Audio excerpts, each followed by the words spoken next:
आजकल बड़ी इस पर चर्चा हो रही है, मुसलमान वंदे मातरम क्यों नहीं गाता, मुसलमान वंदे मातरम क्यों नहीं गाता। हम तुम्हें अपना दिल चीर के नहीं दिखाएंगे कि हमारे दिल में भारत का प्रेम कितना है। इस देश की धरती को हमारे उलमा ने, हमारे पुरखों ने, हमारे बाप दादा ने अपने खून को कुर्बान करके इस देश को अंग्रेजों के चंगुल से आजाद किया है। हमें तुम्हें कोई सर्टिफिकेट देने की जरूरत नहीं है। जिन्होंने देश के साथ गद्दारियां की हैं, इनका इतिहास रहा है अंग्रेजों का नमक खाने का, वो आज हमसे सर्टिफिकेट मांगते हैं कि साहब तुम देश के अगर वफादार हो तो वंदे मातरम बोलो। कान खोल के सुनो, मुसलमान इस देश का वफादार था और है और रहेगा, और जो इस देश के साथ गद्दारी करता है वो न भारत का कहलाने के लायक है, ना मुसलमान कहलाने का। मुसलमान का इतिहास वफादारी से भरा हुआ है। लेकिन हाँ, मुसलमान हर कंकर को, हर पत्थर को, हर पानी को, हर पहाड़ को रब मानने वाला नहीं है। मुसलमान एक रब को मानता है। मुसलमान नमाज पढ़ता है, पांचों टाइम की नमाज में 17 बार वो अल्लाह के सामने ये कमिटमेंट करता है, ये इकरार करता है, इय्याका नअबुदु व इय्याका नस्तईन। ऐ अल्लाह, हम उपासना करते हैं तो तेरी करते हैं, हम पूजा करते हैं तो तेरी करते हैं, हम मुश्किल कुशा मानते हैं तो तुझको मानते हैं, हम संकट मोचक मानते हैं तो तुझको मानते हैं, हम बीमारी से शिफा देने वाला मानते हैं तो तुझे मानते हैं, हम औलाद देने वाला मानते हैं तो तुझे मानते हैं। इय्याका नअबुदु व इय्याका नस्तईन। ऐ अल्लाह, हम मदद मांगते तो तुझसे मांगते हैं, हमें देने वाला तू है, हमारी पूजा और इबादत के लायक तू है। वंदे मातरम का मतलब ये होता है, भारत की माता मैं तेरी वंदना करता हूं, मैं तेरी इबादत करता हूं। मुसलमान भारत की इबादत नहीं करता है। मुसलमान का अकीदा क्या है? मैं तेरी मोहब्बत में गिरफ्तार हूं, लेकिन मैं तेरी मोहब्बत में गिरफ्तार हूं, लेकिन मैं तुझको खुदा समझूं ये इम्कान नहीं है।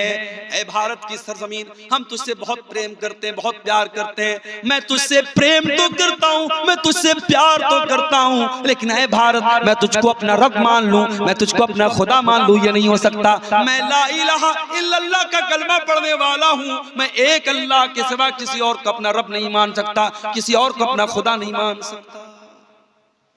ये है इस्लाम।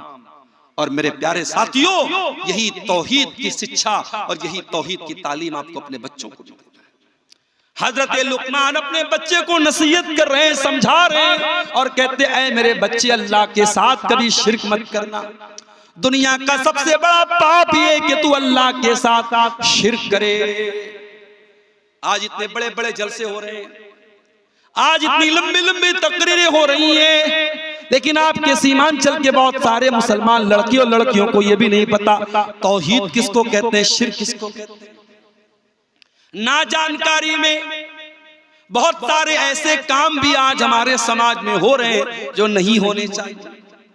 इसी अररिया की सरजमीन पर मुझे लोगों ने बताया इज्तिमा हो रहा है। कैसा इज्तिमा हो रहा है? तबलीगी जमात के लोगों का इज्तिमा हो रहा है। क्या हो रहा है उसके अंदर? कभी आप गौर कीजिएगा, उस तबलीगी जमात के इज्तिमा में कभी तौहीद पर बात नहीं होगी, कभी अकीदे पर बात नहीं होगी, कभी शिर्क को शिर्क नहीं कहा जाएगा, कभी बिदअत को बिदअत नहीं कहा जाएगा। उसमें सिर्फ मीठी मीठी बातें बताई जाएगी। नमाज पढ़ो, छोटों से प्यार करो, बड़ों का एहतराम करो, सच बोलो, वादा खिलाफी मत करो। मीठी मीठी बातें बताई जाएंगी, कड़वी बात कोई नहीं बताई जाएगी। माफ करना मेरे प्यारे साथियों, इस्लाम सिर्फ मीठी मीठी बातों का नाम नहीं है। इस्लाम में कड़वे प्याले भी आपको पीने पड़ेंगे। इस्लाम सिर्फ ये नहीं सिखाता है कि तुम अखलाक को अच्छा कर लो, तुम नमाज को पढ़ लो। इस्लाम ये भी कहता है तुम शिर्क मत करो, तुम बिदअत मत करो, तुम अल्लाह को छोड़ के किसी और के दर पे ना जाओ, तुम अल्लाह का दर्जा किसी और को ना दो, तुम नबी का दर्जा किसी और को। और तबलीगी जमात के इज्तिमा में बहुत सारे ऐसे अज़कार भी बताए जाते हैं जो बिदात पर मुश्तमिल होते हैं, गलत होते हैं, फर्जी होते हैं, और उनको अवाम में फैलाया जाता है, प्रमोट किया जाता है। और अफसोस की बात है कि आपकी शेरशाबादी बरादरी में और आपकी अहले हदीस जमात में इस तरीके के तबलीगी इज्तिमा को प्रमोट किया जाए और अहले हदीस अफराद वहां पर बुलाए जाएं, ये बिल्कुल भी मुनासिब नहीं है। हम किसी के साथ कोई तासुब नहीं रखते, मगर हाँ मेरे प्यारे साथियों, हम जिस मनहज पर हैं, जिस अकीदे पर हैं, हम किताब और सुन्नत के जिस प्लेटफॉर्म पर हैं, उसका तकाजा यही है कि जहां से बिदात को प्रमोट किया जाए, जहां से गलत चीजों को प्रमोट किया जाए, हम ऐसी तमाम चीजों का बाइकॉट करते हैं। और इसलिए ऐसे इज्तिमा की हम अपनी मस्जिदों में अगर इजाजत दे रहे हैं, अपने मदरसों में अगर हम इजाजत दे रहे हैं और अपने नौजवानों को उस तरीके के इज्तिमात में हम भेज रहे हैं, तो ये बिल्कुल भी मुनासिब नहीं है। हमें और आपको इससे सचेत रहना चाहिए। नबियों ने यही काम किया है, अपने बच्चों को उन्होंने सबसे पहले अकीदे का पाठ पढ़ाया है। हजरत इब्राहीम अलैहिस्सलाम को देखो, इब्राहीम अलैहिस्सलाम अल्लाह की बारगाह में दुआ करते हैं, कहते वजुनुबनी व बनिया अन्नाबुदल असनाम, ऐ अल्लाह तू मेरे बच्चों को बुत परस्ती से बचाना, मेरी औलाद कहीं बुत परस्ती में न पड़ जाए। ऐ सीमांचल के मुसलमानों, तुमने अगर अपने बच्चों की चिंता नहीं की, उनको तौहीद का पाठ नहीं पढ़ाया, उनको कुरान और हदीस का पाठ नहीं पढ़ाया, उनको सही तरीके पर नमाज पढ़ना नहीं सिखाया, आने वाला जमाना बड़ा नाजुक है। उनको कोई अपने रंग में रंग देगा, कोई अपनी विचारधारा में लपेट लेगा, कोई अपने मसलक और अकीदे में लपेट लेगा। अपने बच्चों का ईमान बचा के चलो, अपने बच्चों को तौहीद सिखा के चलो, अपने बच्चों को सही तरीके पर नमाज सिखाते हुए चलो। कई जगहों पर मैं गया, पूरा गांव अहले हदीस का है। बच्चा मुझसे मुसाफा करने आया, बच्चे ने दोनों हाथ से मुसाफा किया। मैंने पूछा भाई ये कौन सा गांव है? लोगों ने बताया मौलाना साहब ये पूरा गांव अहले हदीसों का गांव है, शेरशाबादी गांव। मैंने कहा बच्चा दोनों हाथ से मुसाफा क्यों कर रहा है? क्या इसको ये नहीं बताया गया कि सुन्नत तरीका ये है एक हाथ से मुसाफा किया जाए? लोगों ने कहा मौलाना साहब इसके बाप फला जगह रहते हैं, वहां दो हाथ से मुसाफा का रिवाज है, वहीं ये बच्चा भी रहता है, इसलिए वहीं से वो चीज सीख करके आया।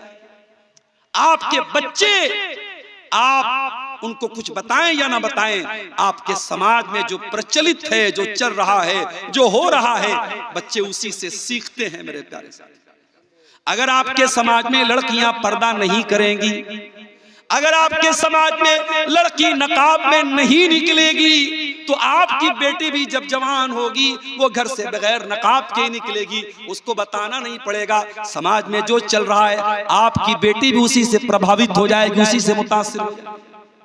इसलिए मेरे प्यारे साथियों, समाज में क्या चल रहा है ये मत देखो, अल्लाह क्या चाहता है, रसूल क्या चाहते हैं, वही अपने बच्चों को बताओ और सिखाओ। हजरत इब्राहीम अलैहिस्सलाम अल्लाह से दुआ करते हैं वजुनुबनी व बनिया अन्नाबुदल असनाम, ऐ अल्लाह तू मेरे बच्चों को बुत परस्ती से बचा ले। आपके मरने का टाइम आता है, आप अपने बच्चों को बुलाते हैं, मैं इतनी जमीन छोड़ के जा रहा हूं, इतना खेत छोड़ के जा रहा हूं। जमीन के बारे में वसीयत करके जाते हैं, खेतों के बारे में वसीयत करके जाते हैं, अपने बच्चों को जमीन और जायदाद के बारे में बता के जाते हैं। आओ, अल्लाह का एक नबी भी इंतकाल करने वाला है, उस नबी का नाम याकूब अलैहिस्सलाम है। अम कुंतुम शुहदा इज़ हदर याकूब अल मौत, याद करो जब याकूब की मौत का टाइम आ गया। इज़ क़ाला लिबनीही, जब याकूब अलैहिस्सलाम ने अपने 12 बेटों को बुलाया, उनके 12 बेटे थे, उनके 12 बेटे थे और एक बेटे का नाम यूसुफ था। उन्हीं के 12 बेटों को बनी इसराइल कहा जाता है। याकूब अलैहिस्सलाम का दूसरा नाम इसराइल था, उन्हीं के 12 बेटों को बनी इसराइल कहा जाता है। याकूब अलैहिस्सलाम का आखिरी टाइम है, अंतिम समय है, मृत्यु का समय है, मौत का टाइम है। अपने 12 बेटों से जो चारपाई के आसपास खड़े हैं, हजरत याकूब क्या पूछते हैं? ये नहीं पूछते मेरे बच्चों मेरे खेत का क्या करोगे, मेरे घर का क्या करोगे, मेरी जायदाद का क्या करोगे, पूछते माता बुदून मिन बादी, ऐ मेरे बच्चों तुम मेरे बाद किसकी इबादत करोगे, किसके आगे सर झुकाओगे, किससे दुआ करोगे, किसके आगे अपना अपना माथा टेकोगे। माता बुदून मिन बादी, ऐ मेरे बच्चों तुम मेरे बाद किसकी इबादत करोगे? कालू नाबुदु इलाहका व इलाह आबाइका इब्राहीम व इस्माईल व इसहाक इलाहन वाहिदा। 12 के 12 बेटे कहते अब्बा जान आप चिंता न करें, आप टेंशन न लें, आप फिक्र न करें, हम उसी एक अल्लाह की इबादत करेंगे जिसकी इबादत आप करते हैं और जिसकी इबादत हमारे बाप दादा इब्राहिम करते थे, इस्माइल करते थे, इसहाक करते थे। आपने कभी बताया अपने बच्चों को किसकी इबादत करनी चाहिए? कभी बताया अपने बच्चों को शिर्क क्या है, तौहीद क्या है? नहीं बताया मेरे प्यारे। यह औलाद आपके गले का हार बन जाएगी मेरे भाइयों, यह औलाद आपके गले का फंदा बन जाएगी। कल कयामत के दिन अल्लाह पूछेगा, ऐ शेरशाबादी समाज से ताल्लुक रखने वाले मुसलमान, ऐ सीमांचल की धरती पे रहने वाले मुसलमान, तू एक ऐसे माहौल में पैदा हुआ जहां हर तरफ मुसलमान थे, जहां हर तरफ कुरान और हदीस पे चलने वाले थे, हर तरफ कुरान और हदीस पे चलने वाले लोग थे। ऐसे माहौल और समाज में तू पैदा हुआ था। तेरे समाज में हर साल सैकड़ों जलसे हुआ करते थे, पूरे भारत के मौलाना लोग उलमा तेरी बस्तियों में आया करते थे। तूने अपने बच्चों को तौहीद क्यों नहीं बताई? तेरी बेटी तौहीद से दूर क्यों, तेरा बच्चा तौहीद से दूर क्यों? जानते हो तौहीद क्या है? आओ तौहीद की एक झलक आपको बता देता हूं। अल्लाह के प्यारे नबी अपने चचा के बेटे अब्दुल्ला बिन अब्बास से, अब्दुल्ला बिन अब्बास कौन थे? नबी के चचा के बेटे थे। और अल्लाह के प्यारे नबी जब रात में नमाज पढ़ने के लिए उठते थे, अब्दुल्ला बिन अब्बास वजू का पानी लाके देते थे। ओ लोगो, तुम्हारे गांव में उलमा जाते हैं, तुम अपने बच्चों को उलमा से मिलाते तक नहीं हो। अरे गांव में कोई बाहर से आलिम आ जाए, बच्चे को लेके पहुंचो, बच्चे से कहो बेटा मौलाना को सलाम करो, मौलाना से मुसाफा करो। अपने बच्चों के दिल में उलमा का एहतराम भी पैदा करो। ये हमको नबी ने सिखाया, ये सहाबा ने सिखाया। रात का वक्त है, अल्लाह के प्यारे नबी तहज्जुद की नमाज के लिए खड़े हो रहे और अब्दुल्ला बिन अब्बास वजू का पानी लेके आ रहे हैं। नबी ने पूछा ये पानी कौन लाया? किसी ने कहा अल्लाह के नबी ये पानी अब्दुल्ला बिन अब्बास लेके आया। रात का वक्त है, कबूलियत का वक्त है। अल्लाह के नबी दुआ करते हैं, अल्लाहुम्मा अल्लिमहुल कुरान, ऐ अल्लाह तो इब्ने अब्बास को कुरान का आलिम बना दे, ऐ अल्लाह तो इस बच्चे को कुरान का आलिम बना दे। नबी की दुआ थी, रात का वक्त था, रात का सन्नाटा था, अल्लाह ने ये दुआ कबूल कर ली। और आज कुरान की कोई भी तफसीर उठा के देख लो, कुरान की हर आयत में अगर सबसे ज्यादा किसी की तफसीर आपको मिलेगी, सबसे ज्यादा किसी का कौल आपको मिलेगा,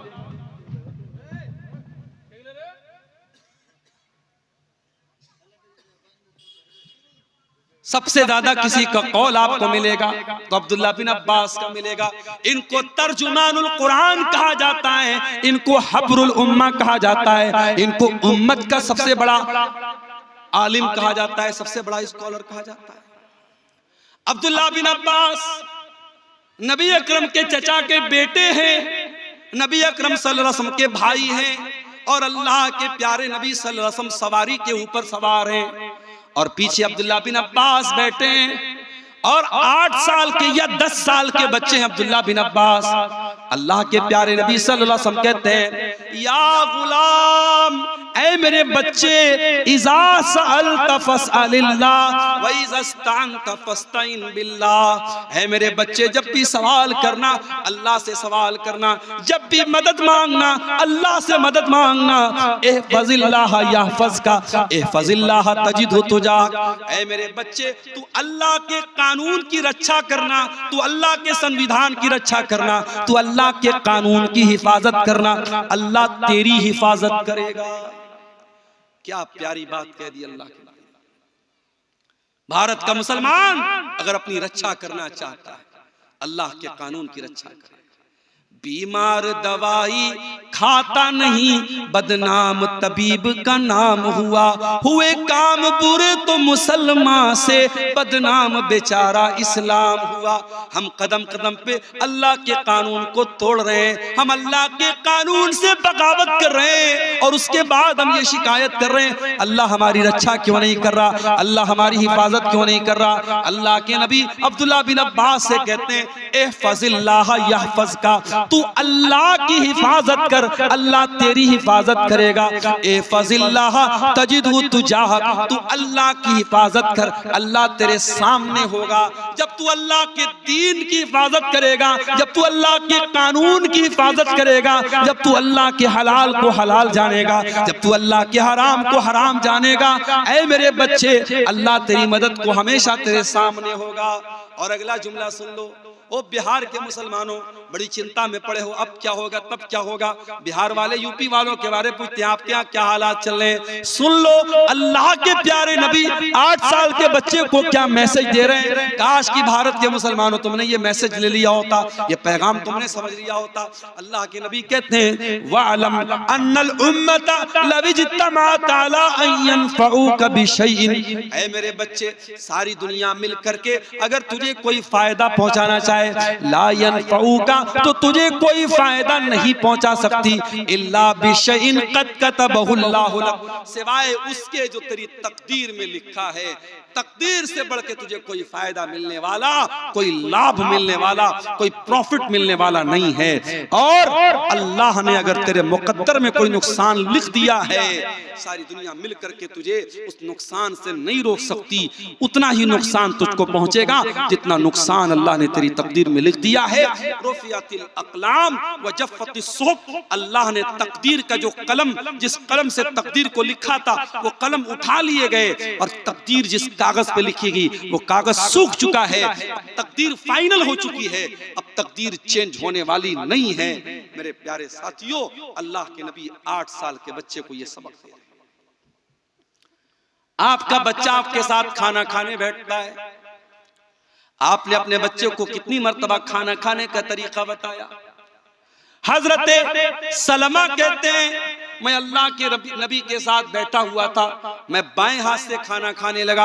अल्लाह के प्यारे नबी ने फरमाया कुल बे यमीनिक, ऐ बच्चे दाहिने हाथ से खाना खा, वकुल बिस्मिल्लाह, और बिस्मिल्लाह पढ़ के खाना खा, वकुल मिम्मा यलीका, और अपने सामने से खाना खा, पूरी प्लेट में तू हाथ मत घुमा।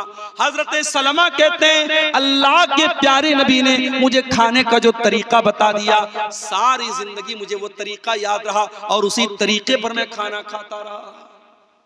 बच्चों की आप तरबियत जैसी करेंगे मेरे प्यारे साथियों, बच्चे उसी सांचे में ढलते चले जाएंगे।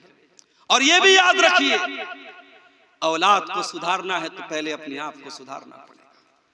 अगर आप नशा करेंगे, बच्चे से बीड़ी मंगवाएंगे, बच्चे से सिगरेट मंगवाएंगे, बच्चे से मधु मंगवाएंगे, बच्चे से गुटखा मंगाएंगे, बच्चा आपको जो चीजें ला के दे रहा है, कल वो चीजें अगर बच्चा खुद इस्तेमाल कर रहा है तो इसमें हैरान होने की कोई जरूरत नहीं है। आप अगर अपने बच्चों को सिगरेट से रोकना चाहते हैं, बीड़ी से रोकना चाहते हैं, गुटखा से रोकना चाहते हैं, तो आपको खुद रुकना पड़ेगा। और मैं कहना चाहूंगा अपने समाज के उन नौजवानों से जो किसी भी प्रकार का नशा करते हैं, चाहे वो शराब का नशा हो, चाहे वो ड्रग्स का नशा हो, चाहे वो सिगरेट का नशा हो, चाहे वो बीड़ी का नशा हो, चाहे वो गुटखा का नशा हो, अपने नौजवानों से कहना चाहूंगा क्यों अपने आप को हलाक कर रहे हो, क्यों अपने शरीर को बर्बाद कर रहे हो। अरे ये नशा करते करते इस एक दिन तुम बर्बाद हो जाओगे, तुम्हारा शरीर छलनी हो जाएगा, न तुम बीवी के काबिल बचोगे, न बच्चों के बाप बनने के काबिल बचोगे, न जमीन पे चलने के काबिल बचोगे। जाओ कैंसर हॉस्पिटलों में जाके देखो, सिगरेट पीने वाले और गुटखा खाने वाले हजारों की तादाद में आपको कैंसर की बीमारी में मुब्तला मिलेंगे। क्यों अपने आप को आत्महत्या की तरफ और सुसाइड की तरफ लेके जा रहे हो। ऐ शराब पीने वाले इंसान, ये शराब जिसे तेरी शरीयत में उम्मुल खबाइस कहा गया, तमाम बुराइयों की जड़ कहा गया, और जिस शराब को पी करके जब तू अपने घर में आएगा तो इस बात की गारंटी नहीं है कि तेरा हाथ तेरी बीवी के दामन तक जाएगा, या तेरी माँ के गरेबान तक जाएगा, या तेरी बहन के गरेबान तक जाएगा। जिस शराब को पी करके तू हलाल और हराम को भूल सकता है, ऐ मुसलमान अल्लाह के वास्ते उस शराब की लानत को छोड़ दे। और अगर तू ये कहता है कि नहीं मुझे तो शराब की लत लग चुकी है, मुझे तो गुटखे की लत लग चुकी है, तो आओ मैं तुम्हें बताता हूँ। सब मदीना के अंदर सहाबा शराब पिया करते थे, शराब की लत थी उनको, शराब उनके दस्तरखान पे रखी रहती थी। मगर जब कुरान की आयत नाजिल होती है, सूरे मायदा की आयत नाजिल होती है, या अय्युहल्लज़ीना आमनू इन्नमल खम्रु वल मैसिरु वल अंसाब, ऐ ईमान वालो ये शराब, ये जुआ, वल अज़लाम, और ये किस्मत का हाल मालूम करने के लिए जो तुम पासे फेंकते हो, इन्नमल खम्र वल मैसिर वल अज़लाम, फरमाया ये तमाम की तमाम चीजें रिजसुम मिन अमलिश शैतान, ये आस्ताने, वल अंसाब ये आस्ताने, ये सब गंदे काम है, शैतान के काम है। फजतनिबूहु लअल्लकुम तुफ्लिहून, ऐ ईमान वालो शराब से बचो, जुए से बचो, इन तमाम हराम चीजों से बचो, तुम कामयाब तभी हो सकते हो। इन्नमा युरीदु शैतानु अन युक़िया बैनकुमुल अदावत वल बग़ज़ा फिल खम्रि वल मैसिर, ऐ ईमान वालो शैतान तो यही चाहता है तुम शराब पी के बहक जाओ, तुम जुए के चक्कर में एक दूसरे को मारना पीटना शुरू कर दो, तुम शराब पियोगे तो एक दूसरे से लड़ाई करोगे, झगड़ा करोगे। वयसुद्दकुम अन ज़िक्रिल्लाहि व अनिस सलाह, शैतान तो यही चाहता है तुम शराब के चक्कर में नमाज छोड़ दो, तुम जुए के चक्कर में नमाज छोड़ दो। फहल अंतुम मुंतहून, तो ऐ ईमान वालो तुम शराब को छोड़ोगे या नहीं छोड़ोगे, तुम नशे को छोड़ोगे या नहीं छोड़ोगे। जब कुरान की आयत नाजिल हुई, नबी के साहबा ने ऐलान कर दिया, इंतहाइना इंतहाइना, ऐ अल्लाह हम शराब को अब हाथ नहीं लगाएंगे, हम जुए को अब हाथ नहीं लगाएंगे। सहाबा ने अपने घर से शराब के बर्तन निकाल दिए, शराब के प्याले निकाल दिए, जिस घड़े में वो शराब रखते थे, जिस बर्तन में वो शराब रखते थे, उन्होंने बर्तन को भी तोड़ दिया, बर्तन को भी फेंक दिया। तुम ये कहते हो हमको लत लग गई, सहाबा को भी लत थी, मगर जब अल्लाह की मोहब्बत और रसूल की मोहब्बत आ जाए मेरे प्यारे साथियों, उसके बाद इंसान कोई बहाना नहीं करता है, कोई एक्सक्यूज नहीं करता है। ये तेरी मोहब्बत का इम्तिहान है, तुझे शराब से ज्यादा मोहब्बत है या अल्लाह से ज्यादा मोहब्बत है, तुझे सिगरेट से ज्यादा मोहब्बत है या अल्लाह से ज्यादा मोहब्बत है। अगर तू सिगरेट छोड़ने को तैयार नहीं है, तू शराब छोड़ने को तैयार नहीं है, तू गुटखा छोड़ने को तैयार नहीं है, इसका मतलब ये हुआ कि तेरे दिल में अल्लाह की मोहब्बत कम है, सिगरेट की ज्यादा है, शराब की ज्यादा है, गुटखे की ज्यादा है। और मेरा अल्लाह कुरान में कहता है वल्लज़ीना आमनू अशद्दु हुब्बन लिल्लाह, ईमान वाले सबसे ज्यादा अगर मोहब्बत करते हैं तो अल्लाह से करते हैं। आपको अपने ईमान का जायजा लेने की जरूरत है, अपने ईमान पर नजरसानी करने की जरूरत है। मेरे साथी, औलाद की तरबियत करो मेरे भाई, औलाद को नेक बनाना है, पहले अपने आप को नेक बना लो। कल जुमा का दिन है, सूरे कहफ आप पढ़ेंगे, सूरे कहफ में एक वाकया अल्लाह ने बयान किया। हजरत मूसा अलैहिस्सलाम और हजरत खज़िर अलैहिस्सलाम दोनों जा रहे थे और दोनों का गुजर एक बस्ती के पास से हुआ। बस्ती वाले बड़े कंजूस और बखील थे, इन दोनों ने बस्ती वालों से खाना मांगा, दोनों भूखे थे प्यासे थे, इन्होंने खाना मांगा। फ़अबौ अन युदय्यिफूहुमा, तो वो बस्ती वालों ने खाना देने से इनकार कर दिया। कुछ लोग होते हैं बड़े कंजूस होते हैं, रात में 2 बजे भी मुकर्रिर तकरीर करने पहुंचे। इसी सीमांचल में ऐसा भी मेरे साथ हुआ, मैं पहुंचा, लोगों ने कहा मौलाना साहब पहले खाना खा लीजिए, और खाना लाए, गरम गरम खाना, ताजा ताजा खाना जो उन्होंने तैयार करके रखा था उलमा। और कहीं ऐसा भी हुआ, मैं रात में पहुंचा हूं तो पता लगा साहब रोटी भी खत्म है, चावल भी खत्म है, गोश्त भी ठंडा है। मैंने कहा भैया गरम करके ले आओ, तो कोई गरम करने वाला नहीं है, कोई चूल्हा नहीं है। और फिर कहीं ऐसा भी हुआ खाना ही खत्म हो गया। तो होता है मेरे भाई, समाज में हर तरीके के लोग होते हैं। कहीं मेहमानों की इज्जत करने वाले लोग भी हैं, कहीं मेहमानों को जलील करने वाले लोग। कहीं ऐसा भी हुआ आलिम पहुंचा है, लोगों ने उसको हाथों हाथ लिया है। कहीं ऐसा भी हुआ है आलिम को पहुंचने में देर हो गई तो लोगों ने कहा है कि अगर हमारा बस चलता तो रस्सी में बांध करके आलिम को मारेंगे और पीटेंगे। इसी सीमांचल में ऐसा भी हुआ है मेरे साथी। तो होता है, ये दुनिया में दस्तूर रहा है, अच्छे लोग भी हैं, बुरे लोग भी हैं। मूसा अलैहिस्सलाम और हजरत खज़िर अलैहिस्सलाम दोनों नबी हैं, पैगंबर हैं, और दोनों बेचारे भूखे प्यासे हैं। खाना मांगा, बस्ती वालों ने कहा कि हम खाना तुमको नहीं खिला सकते। दोनों बेचारे भूखे प्यासे बैठे हुए। फवजदा फीहा जिदारन युरीदु अन यनक़ज़्ज़ा। दोनों ने देखा कि गांव के अंदर एक मकान की दीवार बिल्कुल टेढ़ी हो गई है, गिरने वाली है। दोनों ने देखा कि दीवार गिरने वाली है। फ़अक़ामा, हजरत खज़िर खड़े हुए और उन्होंने दीवार को सीधा कर दिया। इसका मतलब कि हजरत खज़िर बड़े बॉडी बिल्डर थे। ऐ नौजवानों, अगर आपके आसपास में कोई जिम है तो जिम जाओ, जिम नहीं है तो दौड़ लगाओ, डंबल उठाओ, अपनी बॉडी को मजबूत बनाओ, अपनी बॉडी को, अपने शरीर को मजबूत बनाओ। ऐ नौजवानों, अपने शरीर को मजबूत बनाओ, ताकतवर बनो। गुटखा खा करके अपने शरीर को बर्बाद न करो, गंदी फिल्में देख करके अपने शरीर को बर्बाद न करो, ज़िना और बदकारी करके अपने शरीर को और ज़मीर को बर्बाद न करो, ताकतवर बनो। हजरत खज़िर ताकतवर थे, उन्होंने अपने हाथ से दीवार को ठीक कर दिया। खड़े होकर के उन्होंने दीवार को ठीक कर दिया। हजरत मूसा को बहुत गुस्सा आया।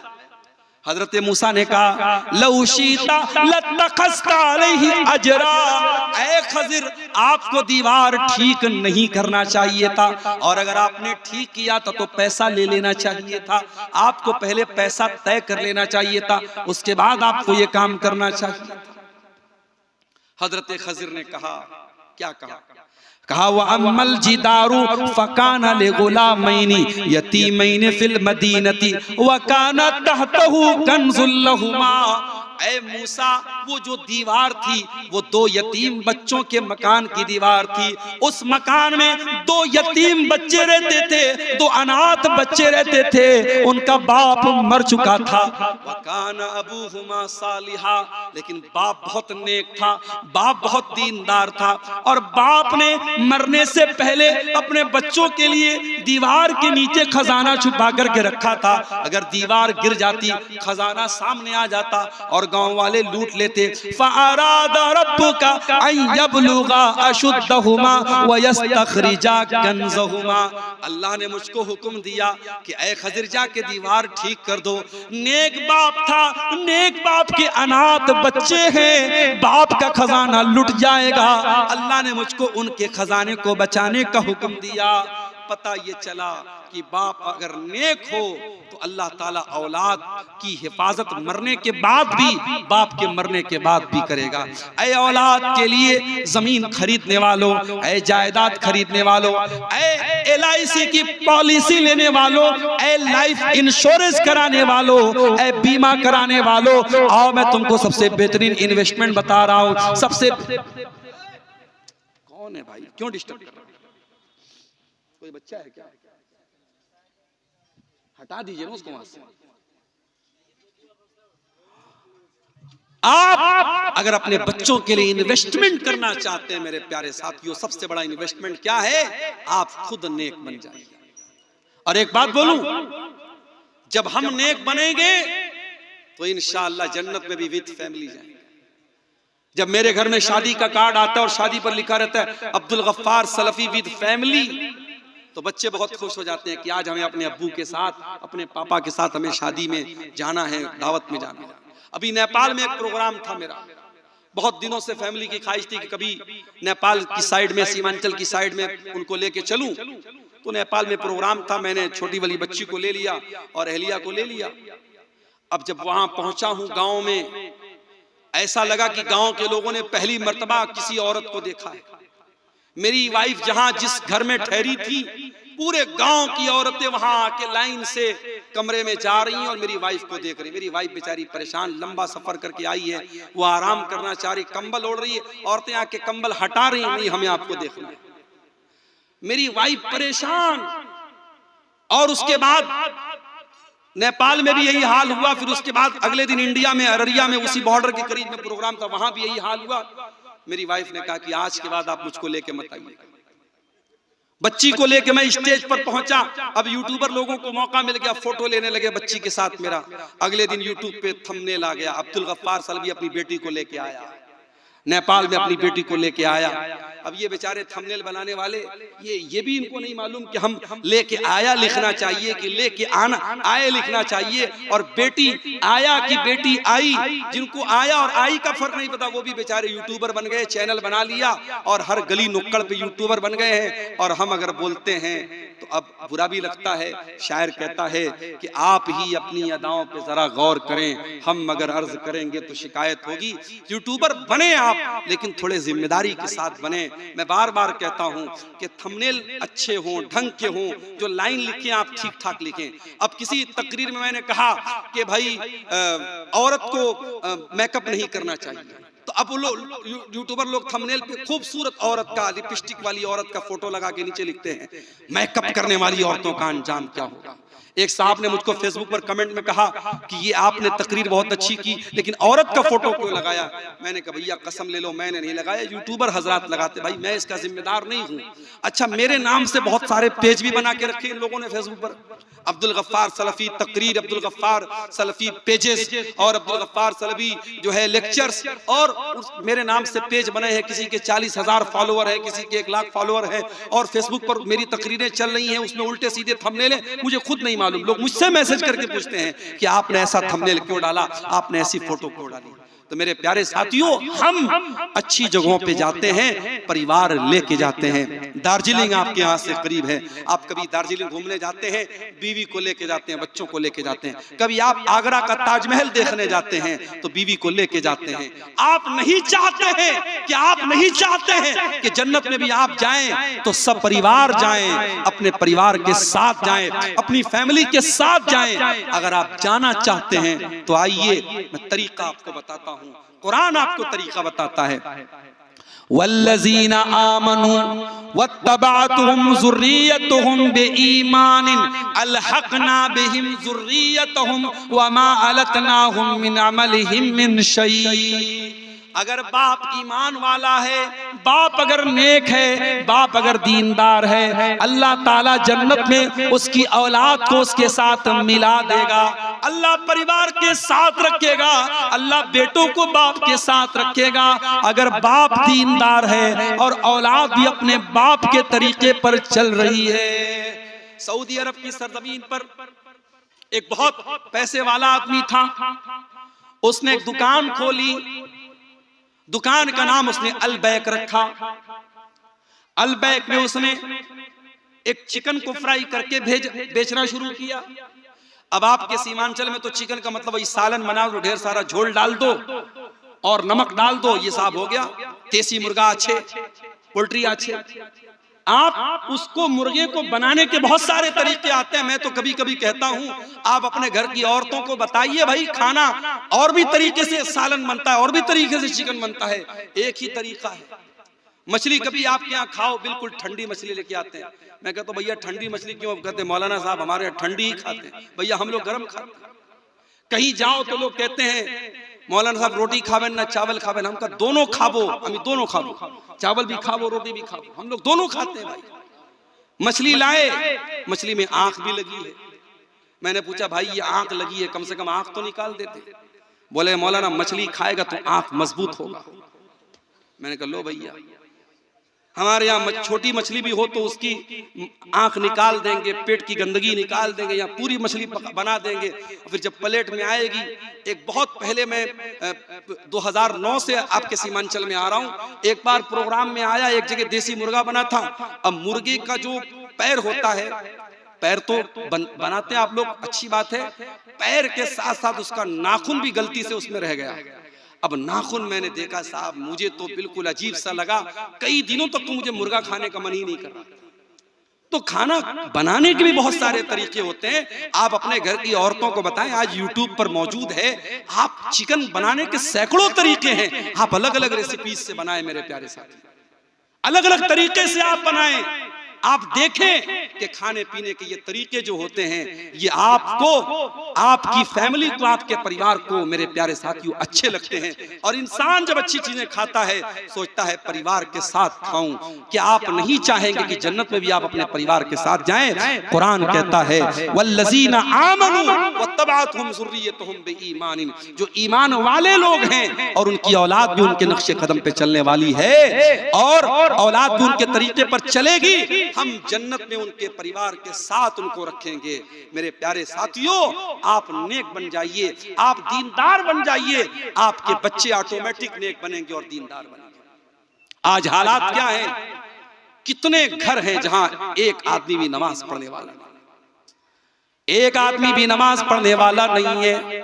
पूरा घर बहुत शानदार बना है, टाइल्स भी बिछाए गए हैं, बहुत बेहतरीन पेंट भी लगाया गया है, घर में झूमर भी लटकाया गया है, मसेरी भी बहुत बेहतरीन बनाई गई है, बहुत अच्छा फर्नीचर भी बनाया गया है। लेकिन उस घर में मेरे प्यारे साथियों अगर अल्लाह का कोई नाम लेने वाला नहीं, अगर अल्लाह का कोई जिक्र करने वाला नहीं है, वो घर मुर्दा है, मुर्दा है, मुर्दा है। अल्लाह के प्यारे नबी फरमाते हैं मसलुल बैतिल्लज़ी युज़करुल्लाहु फीही वल बैतिल्लज़ी ला युज़करुल्लाहु फीही, जिस घर में अल्लाह का नाम लिया जाए वो घर जिंदा है और जिस घर में अल्लाह का नाम ना लिया जाए वो घर मुर्दा है।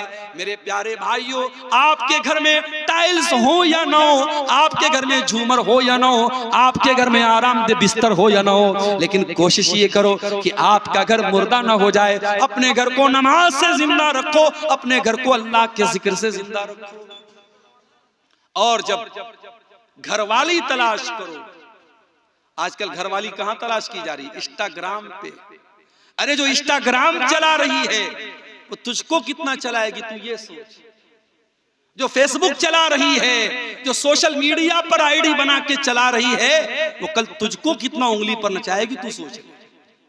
अब तो वो दौर आ गया कि साहब मैंने सुना है कि एक एक लड़के की और एक एक लड़की की कई कई आईडी होती है और कितने लड़के लड़की की आईडी बना के अपने ही दोस्तों को बेवकूफ बना के एक एक साल का रिचार्ज करवा लेते हैं। सब चल रहा है मार्केट में। जिसके मोबाइल में रिचार्ज खत्म हो गया, लड़की के नाम की आईडी बनाया, दूसरे दोस्त को मैसेज किया, हाय हेलो किया, सलाम भेजा, और उसके बाद जब देखा कि हाँ मामला बन गया है, अरे यार मेरे मोबाइल पे 1 साल वाला रिचार्ज करा दो, 800 रुपये का या कितने का 3600 का शायद रिचार्ज आता, रिचार्ज करा दिया, आईडी खत्म, बात खत्म। ये चल रहा है मार्केट। मेरे प्यारे साथियों, जब आप निकाह के लिए रिश्ता तलाश करें, मैं माफ कीजिएगा नौजवानों से नहीं कह रहा हूं, उनके गार्जियन से कह रहा हूं, क्योंकि इस्लाम ने आपका रिश्ता तय करने की अथॉरिटी आपके माँ बाप को दी है। इस्लाम की ये तालीम नहीं है कि आप जाकर के रिश्ता तलाश करें। जब मेरी प्यारी माँ बहनों अपने घर के लिए बहू तलाश करने जाओ या अपनी बेटी के लिए दामाद तलाश करने जाओ, अल्लाह के नबी क्या फरमाते हैं? आपने फरमाया इज़ा खतब इलैकुम मिम्मन तर्ज़ौन दीनहु व खुल्क़हु, जब तुम्हारे लड़का लड़की के लिए अच्छा रिश्ता आ जाए, दीनदार रिश्ता आ जाए, फज़व्विजूहु, तो जल्दी से तुम निकाह कर दो। इल्ला तफ़अलू, अगर तुम ऐसा नहीं करोगे, तकुन फितनतुन फिल अर्दि व फसादुन अरीद, तो जमीन के अंदर बहुत फितना और फसाद फैल जाएगा। आज कितनी खूबसूरत, कितनी दीनदार बच्चियां हैं, कितनी दीनदार लड़कियां हैं, अगर उनकी शक्ल सूरत में कुछ कमी हो जाए, किसी की हाइट थोड़ी कम हो जाए, किसी का रंग थोड़ा हल्का सांवला हो जाए, उन लड़कियों के रिश्ते नहीं लगते। मेरे प्यारे साथियों, वो जितनी भी 5 टाइम की नमाजी हो, आलिमा हो, मदरसे की बड़ी हो, लेकिन लोग रंग पे मरते हैं, लोग सूरत पे मरते हैं। शायर कहता है इस दौर के आदमी अधूरे हैं, सूरतें तो मिलती हैं, सीरतें नहीं मिलती। इस दौर के लोगों ने आज सूरतों को मेयार बना के रखा है, सीरत को मेयार नहीं बनाया है। नतीजा ये है कि अच्छी दीनदार और कैरेक्टर वाली बच्चियां बेचारी वो बैठी हैं, और जो कैरेक्टर केयरलेस है, खूबसूरत है, उसकी खूबसूरती पे लोग मर मिटे हैं। मेरे प्यारे साथियों, घर को अगर एक अच्छा घर बनाना है, परिवार की एक अच्छी तरबियत करना है, अपने अभी आपका बच्चा दुनिया में नहीं आया है, अभी शादी नहीं हुई है, शादी के पहले ही इस्लाम क्या कहता है, अगर आप एक अच्छे बाप बनना चाहते हैं, अपने होने वाले बच्चों के लिए एक अच्छी माँ का इंतजाम कीजिए, एक अच्छी बीवी अपने घर में लाइए। कैसी बीवी लाइए? आइए अल्लाह के नबी से पूछते कैसी बीवी अपने घर में लाना चाहिए। अल्लाह के नबी ने फरमाया, लियत्तखिज़ अहदुकुम क़ल्बन शाकिरा व लिसानन ज़ाकिरा व ज़ौजतन मुमिनतन तुईनुहु अला अम्रिल आखिरा। ओ लोगों, तुम्हें 3 चीजें अपने घर में लानी चाहिए। 3 चीजों को घर में ले आओ, 3 चीजों को खजाना बना लो, 3 चीजों को स्टोर कर लो। कल्बन शाकिरा, एक तो अपने सीने में ऐसा दिल पैदा कर लो जो अल्लाह ताला का शुक्रिया अदा करने वाला हो। व लिसानन ज़ाकिरा, और ऐसी ज़बान अपने मुंह में पैदा कर लो जो हर हाल में अल्लाह ताला का जिक्र करने वाली हो। व ज़ौजतन मुमिनतन तुईनुहु अला अम्रिल आखिरा, और ऐसी नेक बीवी अपने घर में लेके आओ जो दीन के कामों में, शरीयत के कामों में तुम्हारा सपोर्ट करे, तुम्हारी मदद करे। ऐसी बीवी मेरे प्यारे साथियों लेके आओ।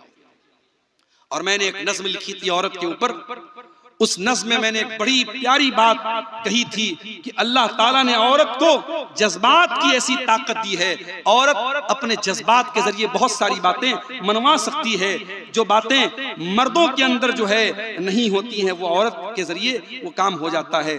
मैंने वो नज़्म लिखी थी, सुन लीजिए उसको। मैंने कहा था, क्या खूब ज़माने में तक़द्दुस है हया है, क्या खूब जमाने में तक़द्दुस है हया है, ना शर्म किसी आंख में ना सर पे रिदा है। रिदा मीन्स चादर। आज न किसी की आंख में शर्म है न सर पे चादर है। जिस हुस्न को खातून तू ताकत है समझती, कोई खूबसूरत लड़की है वो समझती है कि मैं खूबसूरत हूं तो ये मेरी बड़ी ताकत है। जिस हुस्न को खातून तू ताकत है समझती, ये हुस्न भी खालिक की तेरे रब की अता है। ये हुस्न भी अल्लाह ने तुझे दिया है। अल्लाह जब चाहेगा तेरा हुस्न छीन लेगा। कोई खूबसूरत है कल बदसूरत हो जाएगा, लिहाजा अपनी खूबसूरती पे नाज नहीं करना चाहिए। तू कीमती गौहर है अगर खुद को समझ ले, तू राह से हट जाए तो फितना है, बला है। कुदरत ने तुझे गर्मी जज्बात अता की, औरत को अल्लाह ताला ने जज्बात की गर्मी दी है। कुदरत ने तुझे गर्मी जज्बात अता की, तकवा के भरम तोड़ दे वो नाज़ु अदा है। शैतान ने तुझे आलेकार अपना बनाया। आज के दौर में शैतान का सबसे बड़ा हथियार क्या है? औरत। औरत के जरिए शैतान बड़े बड़े आलिमों को, बड़े बड़े मदरसे वालों को, बड़े बड़े दीनदार लोगों को भी शैतान गलत रास्ते पे डलवा रहा है, औरत को इस्तेमाल करके। औरत का फितना एक ऐसा फितना है जो बड़े बड़े मुत्तकी लोगों के तकवा को भी तोड़ सकता है। तो कहता है शायर, कहता है, मेरी नज़्म है, शैतान ने तुझे आले कार अपना बनाया, हर सिमत फवाहिश है, खबा सत है, ज़िना है। आजादी निस्वा के हंसी ख्वाब दिखाकर, आजादी निस्वा के हंसी ख्वाब दिखाकर, इस्मत के लुटेरों ने तेरा सौदा किया है। औरत की आजादी का नारा लगा के उसकी इज्जत का जनाजा निकाला गया है। नस्लों की हिफाजत भी हुई तेरे हवाले। औरत को अल्लाह ताला ने माँ का दर्जा दिया। माँ कौन है? जो नस्लों की हिफाजत करती है। एक औरत अगर पढ़ी लिखी है, एक औरत अगर दीनदार है, पूरी नस्ल, पूरी खानदान की वो सही तरीके से परवरिश कर सकती है। नस्लों की हिफाजत भी हुई तेरे हवाले, ये कीमती दर्जा भी तुझे रब से मिला है। बेरहम है वो लोग जो बेटी के हैं कातिल, बेरहम है वो लोग जो बेटी के हैं कातिल, सीने में उन्हें कल्ब नहीं संग मिला है। बेटी को जो पालोगे जहन्नम से बचोगे, बेटी को जो पालोगे जहन्नम से बचोगे। ये कीमती दौलत है, ये नेमत है, अता है। और आखिरी शेर समाप्त फरमाए, तू मरियम ज़हरा के तक़द्दुस की अमी है। ऐ औरत, तू मरियम के तरीके पर चलने वाली है, तू हजरत फातिमा ज़हरा के तरीके पर चलने वाली है। तू मरियम ज़हरा के तक़द्दुस की अमी है।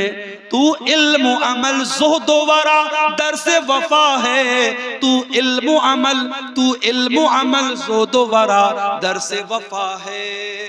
तो औरत के जरिए मेरे प्यारे साथियों घर बनता भी है, घर बिगड़ता भी है। इसलिए अपने बच्चों की अगर तरबियत करना है तो अपने घर के लिए एक दीनदार औरत को भी आपको लाना पड़ेगा। कुछ चीजें और बयान करके मैं अपनी गुफ्तगू खत्म करूंगा, तकरीबन 2 बज रहे हैं। एक दो चीजें और आप सुन लीजिए।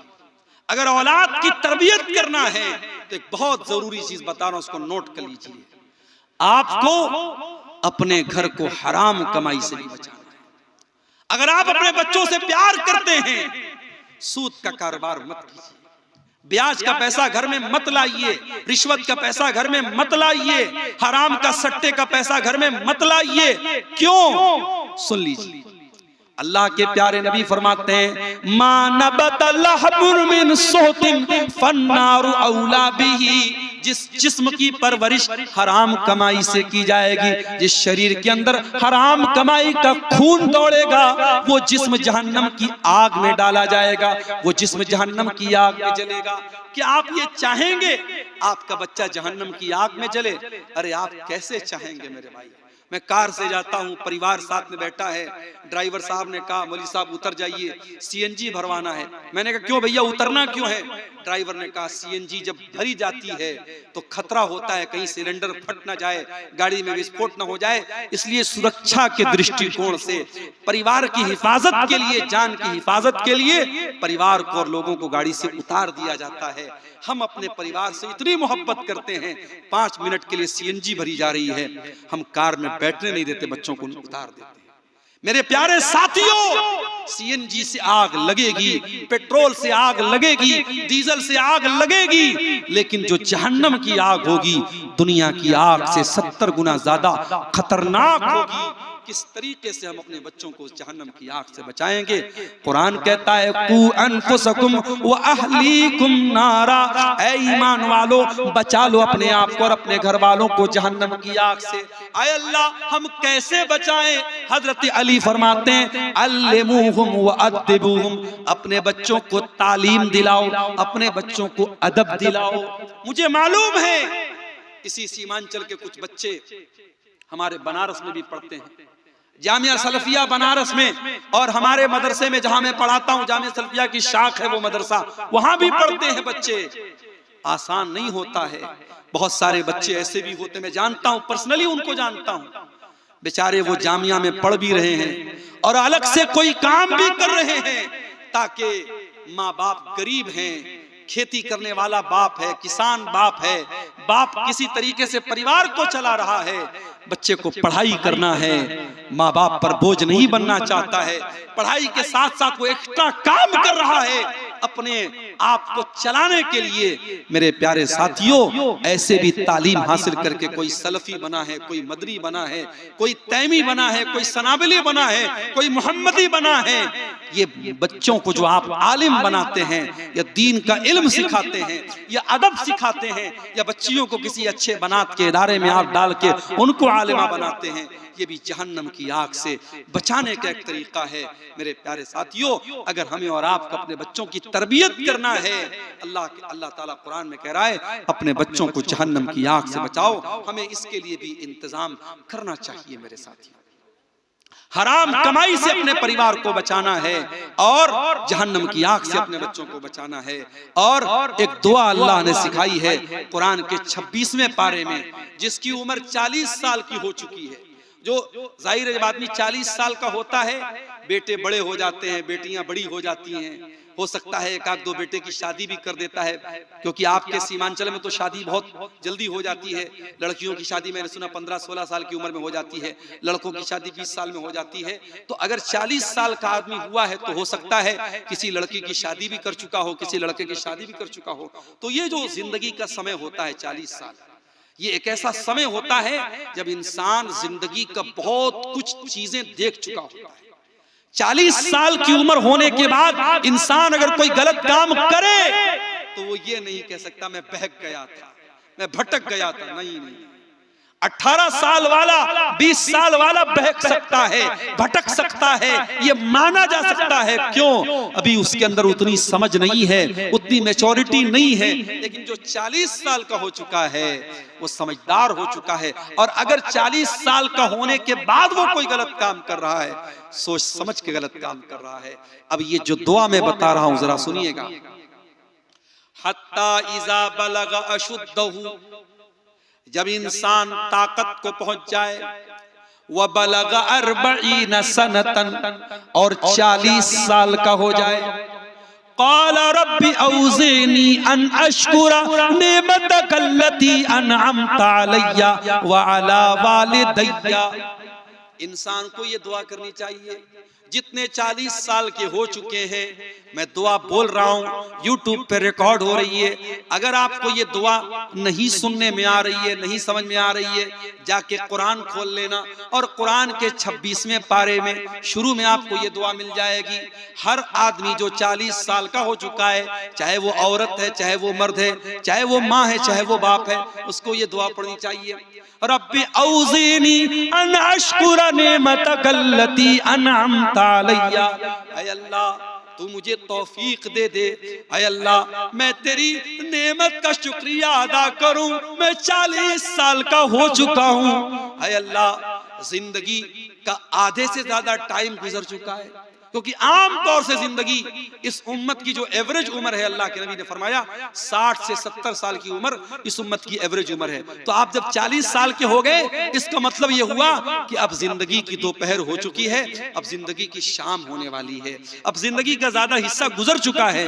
तो अल्लाह से दुआ करते हैं, ऐ अल्लाह तू मुझे तौफीक दे कि मैं तेरी नेमत का शुक्रिया अदा करूं, जो नेमत तूने मुझको दी और मेरे माँ बाप को दी। वअन अअमल सालिहन तर्दा, और अल्लाह तो मुझे तौफीक दे मैं ऐसा नेक अमल करूं, दुनिया खुश हो या ना खुश हो, मोहल्ले वाले खुश हो या ना खुश हो, गांव वाले खुश हो या ना खुश हो, ऐ अल्लाह तू खुश हो जाए, तू राजी हो जाए। नेक अमल कौन है? इससे अल्लाह राजी हो जाए। इसलिए बंदा दुआ क्या कर रहा है? अल्लाह ऐसे नेक अमल की तौफीक दे इससे तू खुश हो जाए। वो अस्लिह ली फी ज़ुर्रियती, और ऐ अल्लाह तू मेरी औलाद की इस्लाह फरमा दे, मेरी औलाद को ठीक कर दे। इन्नी तुबतु इलैका, इन्नी तुबतु इलैका व इन्नी मिनल मुस्लिमीन। ऐ अल्लाह मैं तुझसे तौबा कर रहा हूँ, ऐ अल्लाह मैं तेरी तरफ रुजू कर रहा हूँ, और ऐ अल्लाह मैं मुसलमानों में से हूँ। ये दुआ है जो अल्लाह ने सिखाई है। मेरे प्यारे साथियों, औलाद से मोहब्बत करते हो तो ये दुआ जरूर पढ़ा करो। 40 साल के होने के बाद ये दुआ जरूर पढ़ा करो। और एक और दुआ बता रहा हूं जो कुरान के 19वें पारे में है, उसको भी याद कर लेना। सूरह फुरकान के आखिर में ये दुआ है, रब्बना हब लना मिन अज़वाजिना व ज़ुर्रियातिना कुर्रत आयुन वजअलना लिलमुत्तकीना इमामा। ऐ अल्लाह हमारे बीवी बच्चों को हमारी आंखों की ठंडक बना दे, वजअलना लिलमुत्तकीना इमामा, और ऐ अल्लाह हमें मुत्तकियों का इमाम बना दे। हजरत उमर बिन अब्दुल अजीज रहमतुल्लाह अलैह जब खलीफा हुए, फजर के टाइम उन्होंने चार्ज संभाला, फजर के टाइम उन्होंने चार्ज संभाला। फजर से लेकर ज़ोहर तक वो फैसला करते रहे, हकदारों को उनका हक देते रहे, जालिमों के जुल्म को कैंसिल करते रहे। ज़ोहर का टाइम हो गया, हजरत उमर बिन अब्दुल अजीज रहमतुल्लाह अलैह घर आए, ज़ोहर की नमाज उन्होंने पढ़ी। ज़ोहर की नमाज पढ़ने के बाद बिस्तर पे आराम करने के लिए जाने लगे। सोचे सुबह से काम कर रहा हूं, थक गया हूं, थोड़ा आराम कर लेता हूं, शाम को फिर बैठूंगा और लोगों का फैसला करूंगा। बिस्तर पे आराम करने के लिए जाने लगे। उनका बेटा अब्दुल मलिक उनके पास आया। कहा अब्बा जान क्या इरादा है? कहा बेटा सुबह से बहुत थक गया हूं, फजर से लेकर के जोहर तक कंटिन्यू लोगों के फैसले करता रहा हूं। बेटा अब सोने जा रहा हूं, आराम करने जा रहा हूं। अब मैं असर के बाद फिर निकलूंगा और लोगों का फैसला करूंगा।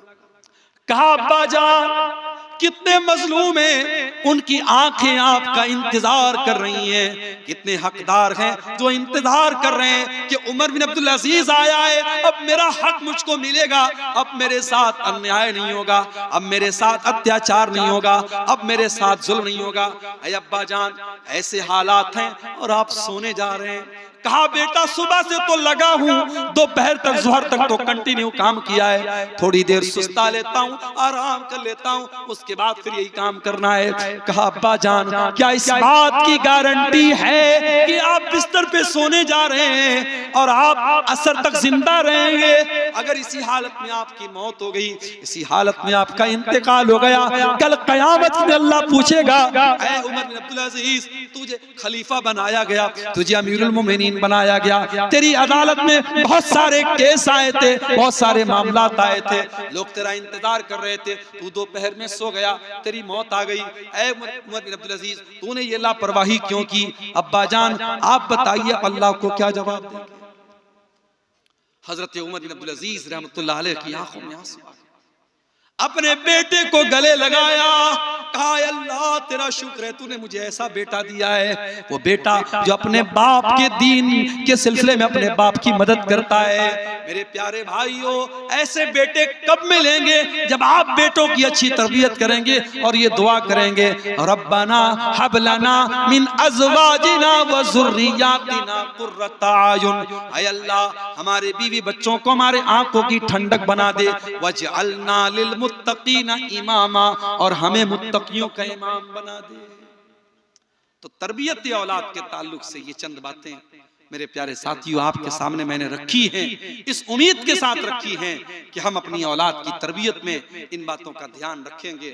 आज सीमांचल के इलाके में औलाद की जब बात आती है, लोग एक सवाल बहुत करते हैं, मौलवी साहब अकीका करना है, अकीका करना है। ठीक है, अकीका भी औलाद का एक हक है, लेकिन अकीका के अलावा भी बहुत सारी चीजें हैं, हमें उन चीजों का भी ख्याल रखना चाहिए। अल्लाह से दुआ है रब्बुल आलमीन हमें तरबियत औलाद का हक अदा करने की तौफीक अता फरमाए, और औलाद की तरबियत के सिलसिले में जो कमी और कोताही है अल्लाह ताला हम सबको दूर करने की तौफीक अता फरमाए। जब तक दुनिया में जिंदा रखे इस्लाम पर जिंदा रखे और हमारा खात्मा ईमान पर हो। रब्बना तक़ब्बल मिन्ना इन्नका अंतस समीउल अलीम व तुब अलैना इन्नका अंतत तव्वाबुर रहीम व सल्लल्लाहु तआला अला नबीना मुहम्मद व अला आलिहि व सहबिहि अजमईन। वस्सलामु अलैकुम व रहमतुल्लाहि व बरकातुहू।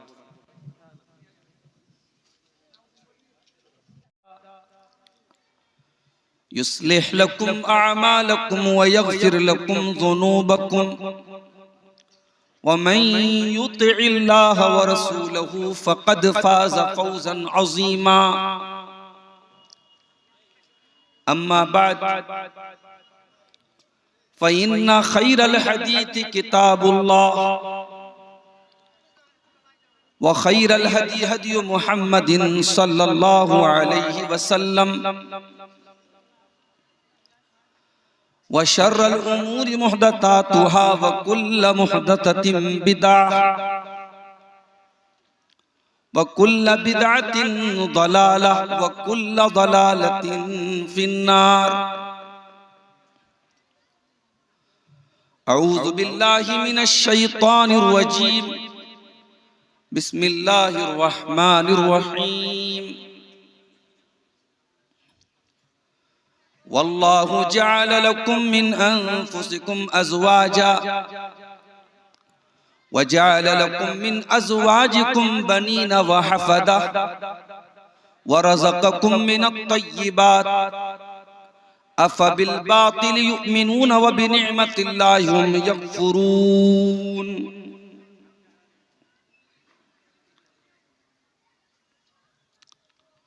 वक़ाल तआला फ़ी मक़ामिन आख़र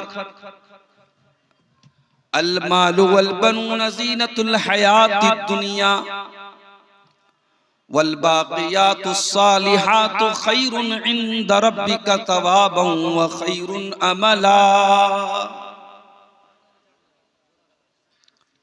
सदर मोहतरम,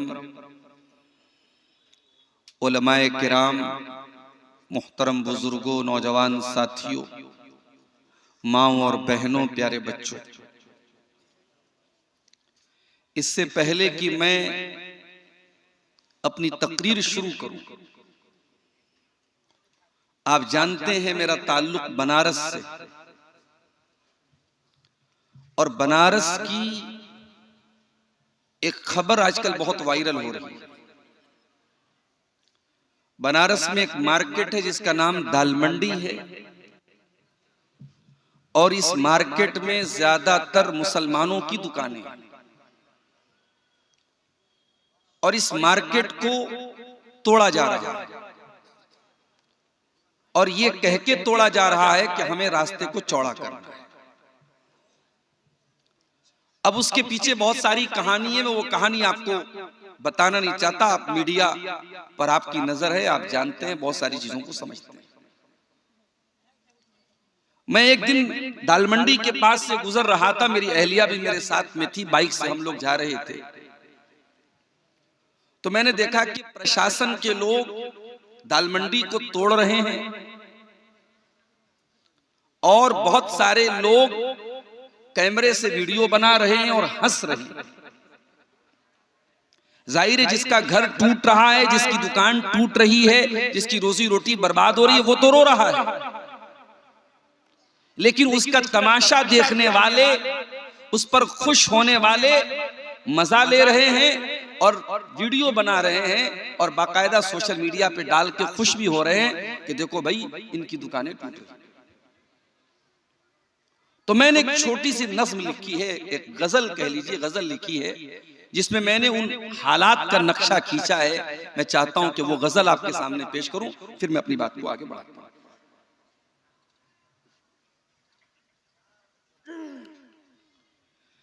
किसी का आशियां टूटा, तेरे लब पर हंसी आई। किसी का आशियां टूटा, तेरे लब पर हंसी आई। कोई डूबा दुखों में और तेरे दिल में खुशी आई। कोई डूबा दुखों में और तेरे दिल में खुशी आई। सजाया जिसको माली ने कभी खूने जिगर से था। इंसान तिनका तिनका चुन के अपना घर बनाता है। सजाया जिसको माली ने कभी खूने जिगर से था। सजाया जिसको माली ने कभी खूने जिगर से था। उजड़ते देख उस गुलशन को चेहरे पर नमी आई। उजड़ते देख उस गुलशन को चेहरे पर नमी आई। और शेर सुनिएगा। मुझे मालूम है चेहरों पे कितने और चेहरे हैं। आजकल इंसान का चेहरा होता कुछ और है, दिखता कुछ और है। मुझे मालूम है चेहरों पे कितने और चेहरे हैं। दिखावे की शराफत पर मुझे तो बस हंसी आई। दिखावे की शराफत पर मुझे तो बस हंसी आई। और ये शेर खास तौर से सुनिएगा। मुल्क के मौजूदा हालात में हमारी क्या जिम्मेदारी है और हम क्या कर सकते हैं, ये शेर बहुत बड़ा पैगाम है, सुनिएगा। हवा गर्चे मुखालिफ है, शमा का काम जलना है। हवा गर्चे मुखालिफ है, हवा गर्चे मुखालिफ है, शमा का काम जलना है। शमा का काम जलना है। शमा डर जाए आंधी से ये नौबत तो नहीं आई, शमा डर जाए आंधी से ये नौबत तो नहीं आई।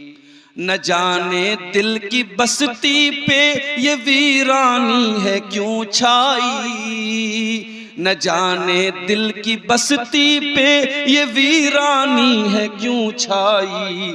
किसी खिड़की से माजी की, किसी खिड़की से माजी की हवा शायद चली आई, किसी खिड़की से माजी की हवा शायद चली आई। और आखिरी शेर सुनिएगा, मुसलमानों की बेफिक्री भी एक तुरफा तमाशा है, मुसलमानों की बेफिक्री भी एक तुरफा तमाशा है। न जागे ऐशो इशरत से न गफलत में कमी आई, न जागे ऐशो इशरत से न गफलत में कमी आई। किसी का आशियां टूटा तेरे लब पर हंसी आई, कोई डूबा दुखों में और तेरे दिल में खुशी आई। मोहतरम हजरात, ये मेरे लिए बड़ी खुशी की बात है।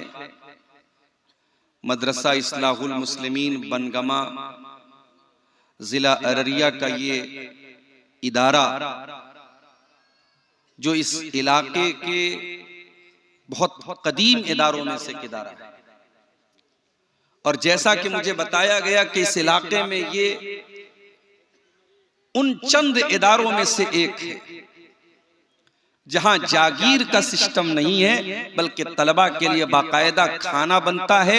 और 200 प्लस, कितने बच्चे हैं 200 प्लस बच्चों के लिए डेली यहाँ मतबक का इंतजाम है, खाना बनता है। मैं समझता हूँ इस इलाके के एतबार से ये बहुत बड़ी बात है। और इदारे के जिम्मेदार, इदारे के जो भी चलाने वाले हैं, जो संचालक हैं, वो काबिल मुबारकबाद हैं। और हम सबको इस तरीके के इदारे जहां से हर साल बच्चे हिफ्ज करके निकल रहे हैं, अरबी की तालीम हासिल कर रहे हैं, और जो इलाके की एक बहुत अहम जरूरत को पूरा कर रहा है, ऐसे इदारों का हम सबको ताउन करना चाहिए। और आप जानते हैं कि इस इलाके का जो रिवाज है कि मदरसे की तरफ से साल में जलसा होता है, और उसी जलसे में मदरसे के लोग ताउन करते हैं। मैं आप सबसे अपील करता हूं, मुझसे पहले बंगाल से जो आलिम दीन आए थे, उन्होंने अपनी बंगला जुबान में जो तकरीर की, उसमें भी उन्होंने कलेक्शन किया, चंदे की अपील की। मैं भी आप सबसे अपील करता हूं, गुजारिश करता हूं, माओ बहनों से भी, मर्दों से भी, आप हजरात इस मदरसे के लिए दिल खोल करके ताउन करें।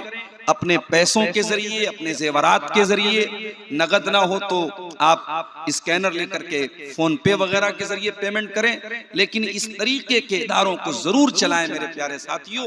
हालात बहुत नाजुक हैं, और इस तरीके के मदरसे और इदारे अगर बंद हो गए तो हमारी जो रही सही दीनी बेदारी है, और दीन को लेकर के जो थोड़ी बहुत हमारे समाज में जो शऊर है, जो बेदारी है, जो आप कह सकते हैं जागरूकता है, वो खत्म हो जाएगी। इसलिए इस तरीके के इदारों का जरूर ताउन करें।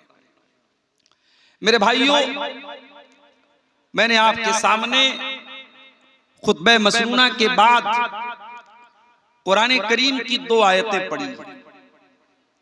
एक आयत कुरान के 14वें पारे की, सूरह नहल की, और एक आयत कुरान के 15वें पारे की, सूरह कहफ की। कल जुमा का दिन है, सूरह कहफ आप पढ़ेंगे तो वो आयत भी आप पढ़ेंगे। मैं चाहता हूं कि बात को आगे बढ़ाने से पहले इन दोनों आयतों का तर्जमा, इनका ट्रांसलेशन, इनका अनुवाद कर दूं, इनकी व्याख्या कर दूं, इनको समझा दूं, फिर बात को आगे बढ़ाता हूं। वल्लाहु जअल लकुम मिन अनफुसिकुम अज़वाजा, अल्लाह ताला ने तुम्हारे लिए तुम्हारे ही नफ्स में से तुम्हारी बीवियों को बनाया। तुम इंसान हो, तुम मर्द हो, अल्लाह ताला ने तुम्हारे लिए औरत को बनाया, तुम्हारी बीवी को बनाया। इस दुनिया में अगर मर्द अकेला है तो बहुत बड़ी नेमत से महरूम है। जो कुंवारे भाई हमारे हैं वो इस दर्द को बहुत अच्छी तरीके से समझ सकते हैं। अल्लाह ताला ने बनाया है मर्द को औरत के लिए। आदम अलैहिस्सलातु वस्सलाम जन्नत में थे, सारी नेमतें उनके पास थी, लेकिन उनको अल्लाह ताला ने जब हव्वा को बनाया तब जाकर के उनका जीवन कंप्लीट हुआ, उनकी जिंदगी मुकम्मल हुई। जब तक हव्वा नहीं आई थी उनकी जिंदगी मुकम्मल नहीं हुई। तो जो लोग ये कहते हैं कि इस्लाम औरत को सम्मान नहीं देता, उनको जाके बता, अरे इस्लाम तो वो दीन है जो ये कहता है कि इस कायनात की, इस दुनिया की और इंसानियत की शुरुआत हुई है एक मर्द से और एक औरत से। इसीलिए अल्लाह के प्यारे नबी अपने हर खुतबे में कुरान की 3 आयतों को पढ़ा करते थे। उन 3 आयतों में से एक आयत सूरह निसा की भी आप पढ़ते थे, जिसमें अल्लाह ने फरमाया, या अय्युहन्नासुत्तकू रब्बकुम अल्लज़ी खलक़कुम मिन नफ्सिन वाहिदा। ऐ लोगों, डरो अपने परवरदिगार से, डरो अपने रब से जिसने तुमको एक जान से यानी आदम से पैदा किया। व खलक़ मिनहा ज़ौजहा, और आदम से उसने हव्वा को बनाया। व बत्त मिनहुमा रिजालन कसीरन व निसाआ, और अल्लाह ने आदम और हव्वा से इंसानी नस्ल को आगे बढ़ाया। इसका मतलब ये हुआ कि आदम जब तक हव्वा के बगैर थे, आदम अधूरे थे, आदम इनकम्प्लीट थे। आदम मुकम्मल हुए हव्वा के पैदा होने के बाद, और जब आदम और हव्वा दोनों पैदा हो गए तो उन दोनों के जरिए फिर इंसानी नस्ल को अल्लाह ताला ने, वही बात अल्लाह ताला कुरान के 14वें पारे में कह रहा है, अपना एहसान जता रहा है, अपना उपकार बयान कर रहा है, अपना एहसान बता रहा है। वल्लाहु जअल लकुम मिन अनफुसिकुम अज़वाजा, अल्लाह ने तुम्हारे लिए तुम्हारे जोड़े बनाए। तुम मर्दों तुम्हारे लिए औरत को बनाया, तुम औरतों तुम्हारे लिए मर्द को बनाया। आजकल पता है क्या हो रहा है?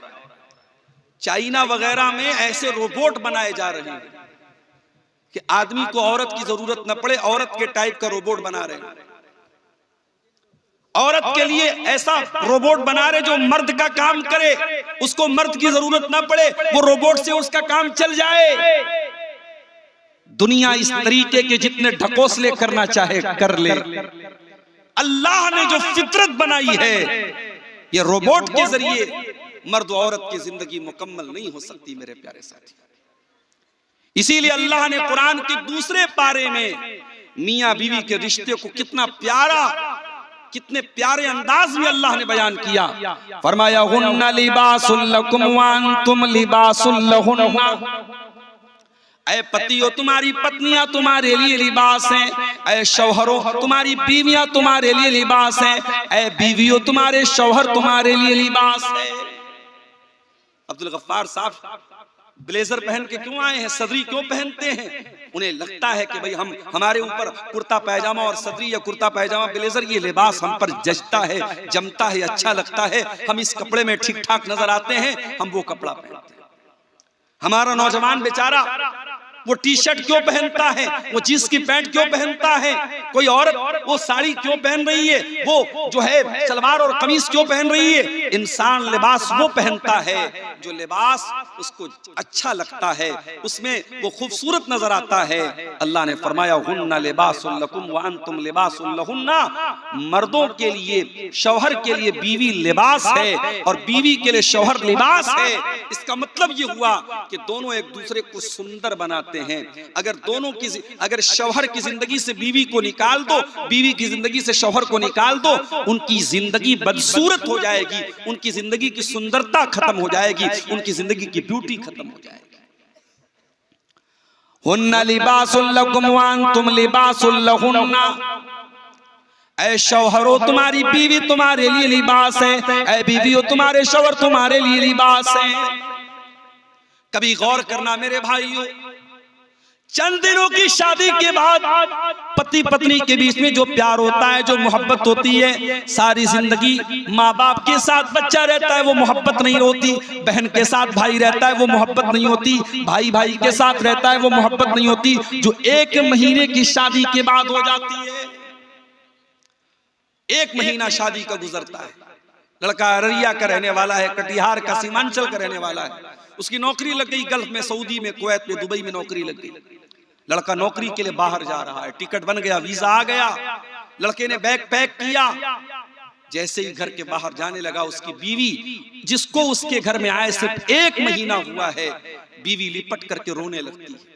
उतना माँ भी नहीं रोई, उतना भाई भी नहीं रोए, उतना बाप भी नहीं रोया। वो बीवी जो अभी 1 महीना हुआ है निकाह करके तेरे घर में आई है, वो बीवी क्यों रो रही है? वो नकली आंसू नहीं बहा रही है, वो झूठे आंसू नहीं बहा रही है, वो सच्चे आंसू बहा रही है। वो क्यों रो रही है? उसके दिल में ये प्रेम कहां से आया, ये प्यार कहां से आया? ये इंस्टाग्राम से नहीं आया, ये स्नैपचैट से नहीं आया, ये व्हाट्सएप से नहीं आया, ये फेसबुक से नहीं आया, ये सोशल मीडिया से नहीं आया, ये किसी हराम तरीके से नहीं आया।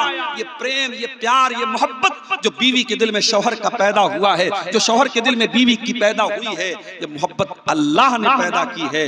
हुन्ना लिबासुल लकुम व अंतुम लिबासुल लहुन्ना। औरत, शौहर अपनी बीवी के लिए लिबास है, बीवी अपने शौहर के लिए लिबास है। और अल्लाह ने बड़ी प्यारी बात कही, फरमाया अल्लाह ने तुम्हारे जोड़े तुम ही में से बनाए। इंसान का जोड़ा इंसान से बनाया, मर्द के लिए औरत को बनाया। ऐसा नहीं कि इंसान की शादी जिन्नात से हो जाए। ये कभी कभी जो लोग कहते हैं फला जिन्नात औरत के ऊपर सवार हो गया, औरत को परेशान कर रहा है, 99% वो फ्रॉड होता है, झूठ होता है, लड़की का कहीं और चक्कर होता है और वो ये कहती है जिन्नात मुझे परेशान कर रहा है। कई केस हुए हैं ऐसे, जब उन लड़कियों को धमकाया जाता है और अकेले में जब उनसे पूछताछ की जाती है तब मालूम होता है घर वाले शादी कहीं और कर रहे हैं और उसकी सेटिंग कहीं और वो मामला क्या है? जिन्नात परेशान कर रहा है, जिन्नात परेशान कर रहा है। जिन्नात विन्नात किसी जिन्नात जिन होते हैं दुनिया में, जिन्नात हैं, और जिन्नात में भी मेल और फीमेल दोनों होते हैं। ये भी सुन लीजिए, जैसे मर्दों में मेल फीमेल होते हैं वैसे जिन्नात में भी मेल फीमेल होते हैं। आप जब आप लैट्रिन में जाते हैं, पाखाने में जब आप जाते हैं तो अल्लाह के नबी ने कौन सी दुआ सिखाई है? किसी को याद है? बाबू याद है? लैट्रिन में जाने की दुआ याद है? बताओ, सुनाओ। अल्लाहुम्मा इन्नी अऊज़ु बिका मिनल खुबुसी वल खबाइस। छोटी सी दुआ है, बच्चों को भी याद होगी, होनी चाहिए। अगर याद नहीं सबको याद होनी चाहिए, मगर ये दुआ लैट्रिन के अंदर नहीं पढ़ना है, पढ़ के लैट्रिन में जाना है। और निकलने के टाइम क्या पढ़ना है? गुफरानका। जाने के टाइम क्या पढ़ना? अल्लाहुम्मा इन्नी अऊज़ु बिका मिनल खुबुसी वल खबाइस। ऐ अल्लाह मैं तेरी पनाह चाहता हूं खबीस किस्म के जिन्नात से, चाहे वो मेल हो चाहे फीमेल हो। खुबुस माने मेल खबीस जिन्नात, खबाइस माने फीमेल खबीस जिन्नात। जिन्नात में अच्छे भी होते भाई, नमाजी भी होते। एक मौलवी साहब बेचारे मस्जिद में रात में सोते थे और जहां पे मुसल्ला रहता था, मेहराब रहती थी, वहीं पे जाके वो सो जाते थे। सुबह उठते थे तो बेचारे देखते थे किनारे पड़े हैं, सोचते थे यार मैं रात में बीच में सोया था, सुबह में किनारे कैसे चला गया। रोजाना होता क्या था कि जिन्नात रात में तहज्जुद पढ़ने आते थे और मौलवी साहब को उठा के किनारे कर देते थे। और मौलवी साहब बेचारे समझ नहीं पाते थे, वो फिर रोजाना वही सोते थे। तो एक दिन उनकी नींद खुली तो जिन्नात का कोई सरदार था, उसने आया, उसने कहा भाई साहब जगह बदल दो वरना हम तो बहुत मारेंगे तुमको, तुम हमारी नमाज पढ़ने की जगह क्यों लेटते? तो डर गए, रात में कौन आ गया मस्जिद के अंदर। तो जिन्नात होते हैं, अच्छे भी होते हैं, नमाजी भी होते हैं, लेकिन जिन्नात में जो खबीस किस्म के जिन्नात होते हैं उनको शैतान कहते हैं।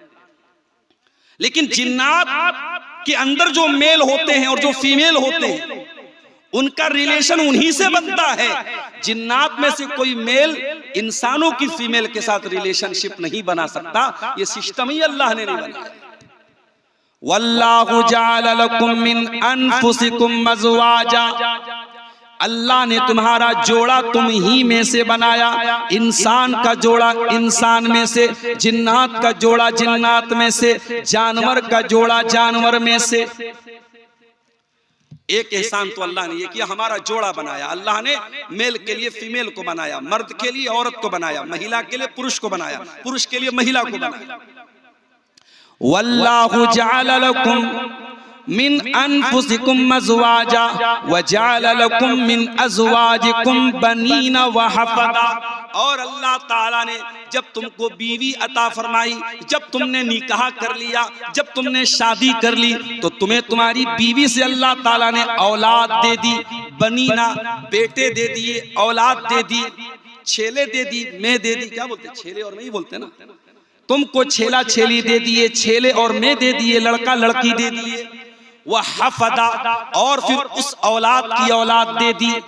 बेटा अगर है, बेटे की औलाद क्या बोलते हैं शेरशाबादी में, बेटे की औलाद पोता पोती बोलते हैं। कर्नाटक में पौत्रा पौत्री बोलते हैं, कहीं उधर पंजाब हरियाणा में छोकरा छोकरी बोलते हैं। अलग अलग लैंग्वेज है भाई। हमारे बनारस में लड़का लड़की बोलते हैं, पोता पोती बोलते हैं। और बेटी की औलाद को क्या बोलते हैं, नाती नतनी या नवासा या नवासी। तो तुमको ये नवासे नवासी कैसे हुए, तुम्हें पोते कैसे, तुम दादा कैसे बने, तुम नाना कैसे बने, तुम दादा बाद में बने, तुम नाना बाद में बने, पहले तुम शौहर बने। जब तक तुम शौहर नहीं बने, तुम्हारी मैडम जी तुम्हारे घर में नहीं आ गई, तुम्हारी श्रीमती जी, तुम्हारी अहलिया, तुम्हारी बीवी, जब तक वो तुम्हारे घर में नहीं आई, न तुम बाप बने, न तुम दादा बने, न तुम नाना बने। अगर दादा बने, नाना बने, तुमको औलाद मिली, तुमको बेटे मिले, तुमको बेटियां मिली, अल्लाह कह रहा है तुम्हारी बीवी से मिली। इसलिए बीवियों की कदर करो मेरे प्यारे साथी। उनको नौकरानी मत समझो, उनको जानवर मत समझो, उनको गुलाम मत समझो। अल्लाह ने तुम्हारी नस्ल को आगे बढ़ाने के लिए तुम्हारी बीवियों को बनाया है। अगर ये औरत तुम्हारी जिंदगी में ना आए, तुम्हारी नस्लें आगे नहीं बढ़ सकती। न तुम बाप बन सकते हो, न दादा बन सकते हो, न पुत्र न नाना बन सकते हो। तुम्हें औलाद अगर मिली हो तो इन बीवियों से मिली। औलाद अल्लाह की बहुत बड़ी नेमत है मेरे साथियों। यह औलाद इतनी बड़ी नेमत है, जिसकी शादी के 4-5 साल हो गए और घर में कोई बच्चा नहीं है, उस औरत से जाके पूछो वो कितनी बेबसी महसूस करती है जब लोग उसको ताना मारते हैं, अरे इसकी शादी को 5 साल हो गए, इसको अभी तक बेटा नहीं हुआ। औरतें ताना मारती, उस आदमी के ऊपर लोग सवाल उठाने लगते हैं, अरे तेरी शादी को 5 साल हो गए, तुझे औलाद क्यों नहीं हो रही। वो बेचारा सफाई देता है, नहीं मेरे अंदर कोई कमी नहीं है, डॉक्टरों की सारी रिपोर्ट क्लियर है, मेडिकल की सारी रिपोर्ट क्लियर है, डॉक्टर कह रहे हैं बस अल्लाह की मर्जी है, तुम्हें औलाद हो सकती है। ये औलाद कितनी बड़ी नेमत है। उस इंसान से पूछो जिसके घर में बच्चे नहीं हैं, जिसके आंगन में बच्चों की मुस्कुराहट नहीं है, जिसकी गोद में कोई बच्चा नहीं है, उस औरत से जाके पूछो, उस आदमी से जाके पूछो। उसके पास अच्छा सा घर है, उसके घर में कमरे की कमी नहीं, उसके घर में बिस्तर की कमी नहीं है, लेकिन उसके घर में सब होने के बावजूद भी कुछ कमी महसूस हो रही है, कुछ अधूरापन महसूस हो रहा है, बच्चे नहीं है उस घर में। औलाद बहुत बड़ी नेमत है मेरे प्यारे साथी। इसीलिए अल्लाह ताला कुरान के 15वें पारे में कहता है, अल मालु वल बनून ज़ीनतुल हयातिद दुनिया वल बाक़ियातुस सालिहातु खैरुन इंद रब्बिका सवाबन व खैरुन अमला। ऐ मेरे बंदो, माल और औलाद ये दुनिया की खूबसूरती है, दुनिया की जिंदगी की जीनत है, दुनिया की सुंदरता है, दुनिया का आकर्षण है, दुनिया की ब्यूटी है। अगर दुनिया के अंदर से माल को निकाल दो, औलाद को निकाल दो, दुनिया आपके लिए बेरंग हो जाएगी, ब्लैक एंड व्हाइट हो जाएगी। हमारे एक बड़े बुजुर्ग कहते हैं कि दुनिया में 2 चीजें बड़ी अहम है, एक इंसान के पास माल होना चाहिए, एक ताकत होनी चाहिए। पूछा गया क्यों? कहा कि जोर से जंग है, पैसे से रंग है। अगर आपके पास जोर है, ताकत है, आप सामने वाले से जंग कर सकते हैं। ताकत नहीं, जो आएगा मार के पीट के चला जाएगा। और पैसा अगर है तो समाज में आपकी एक धाक रहेगी, एक आपका पावर रहेगा, आपकी एक शक्ति रहेगी। अगर पैसा नहीं है तो कोई आपका कोई रंग नहीं रहेगा। तो जोर से जंग और पैसे से रंग। अल्लाह ताला भी यही बात कह रहा है, अल मालु वल बनून ज़ीनतुल हयातिद दुनिया। ऐ मेरे बंदो, माल भी दुनिया की जीनत है, औलाद भी दुनिया की जीनत है। लेकिन मरने के बाद जब तुम अल्लाह के पास चले जाओगे, ना ये माल तुम्हारे काम आएगा, ना औलाद काम आएगी। वल बाक़ियातुस सालिहात, अल्लाह ताला के यहाँ अगर कोई चीज बाकी रहेगी, तुम्हारी नेकियां बाकी रहेंगी, तुम्हारे अच्छे अमल बाकी रहेंगे। तुमने जो नमाज पढ़ी है, तुमने जो कुरान पढ़ा है, तुमने जो दान पुण्य किया है, तुमने जो सदका खैरात किया है, तुमने जो हज उमरा किया है, अल्लाह ताला के तुम्हारी यही नेकियां बाकी रहेंगी, यही नेकियां काम आएंगी। तो औलाद बहुत बड़ी नेमत है मेरे प्यारे साथी। लेकिन हाँ, ये औलाद अगर आपको मिली है, दुनिया में करोड़ों लोगों को औलाद नहीं मिली। अगर आपके घर में औलाद है और आप बच्चों के बाप हैं, आपके घर में बेटी है, बेटा है, तो मेरी प्यारी माँ और बहनों, आप भी सुन लीजिए और मेरे भाइयों आप भी सुन लीजिए। औलाद बहुत बड़ी नेमत भी है और बहुत बड़ी रिस्पॉन्सिबिलिटी भी है, बहुत बड़ा दायित्व भी है, बहुत बड़ा कर्तव्य भी है, बहुत बड़ी जिम्मेदारी भी है।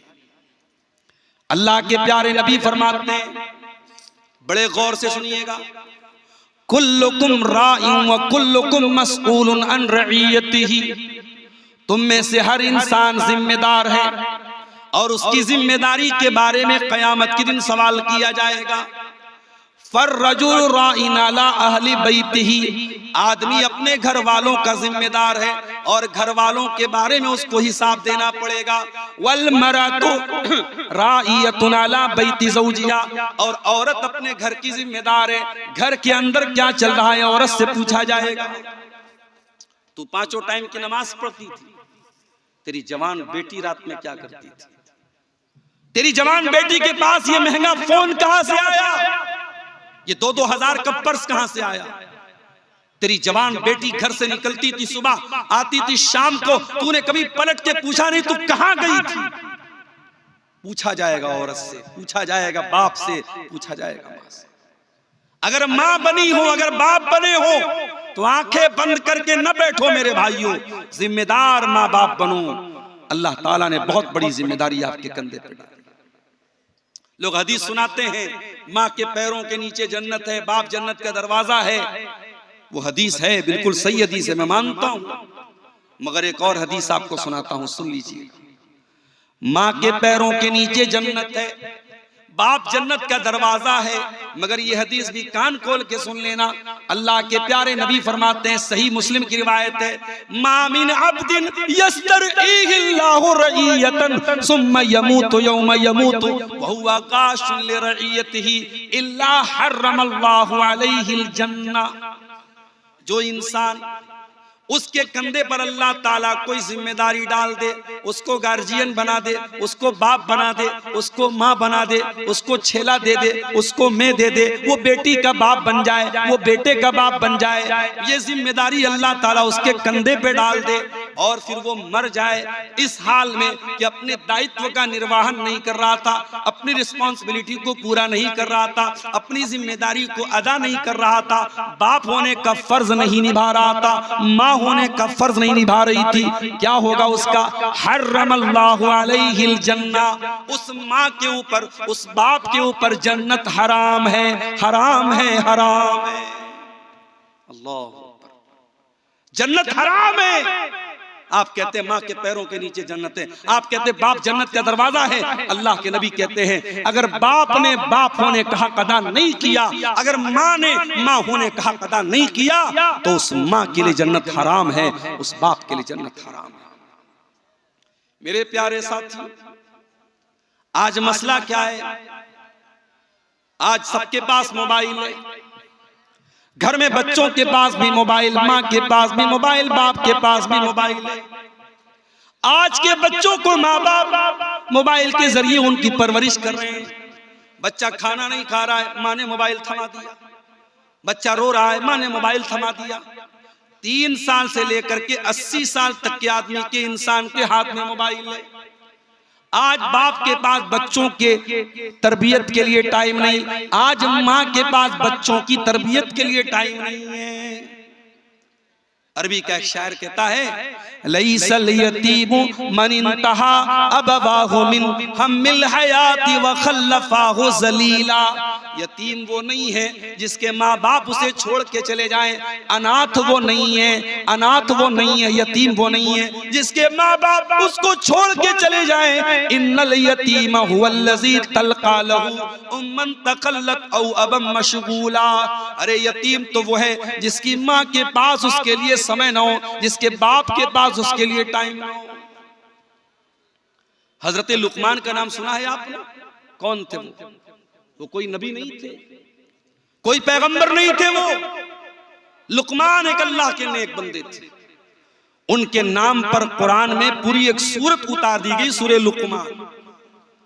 भाई लुकमान के अंदर ऐसी क्या खास बात थी? वो नबी भी नहीं थे, पैगंबर भी नहीं थे, रसूल भी नहीं थे, उनके नाम पे कुरान में सूरत क्यों उतर गई? अल्लाह कहता है, वलक़द आतैना लुकमानल हिकमा, हमने लुकमान को बड़ा बुद्धिमान बनाया था, बड़ा हमने उनको अक्लमंद बनाया था, बहुत हिकमत वाला बनाया था, बहुत उनके अंदर विजडम थी, हिकमत थी, उनके अंदर बड़ी समझदारी थी। ऐ अल्लाह, हमें कैसे पता चलेगा कि लुकमान बड़े हिकमत वाले थे? हमें कैसे पता चलेगा लुकमान बहुत बुद्धिमान थे? हमें कैसे मालूम होगा लुकमान बहुत जीनियस थे? अल्लाह ने फरमाया, आओ मैं बताता हूँ।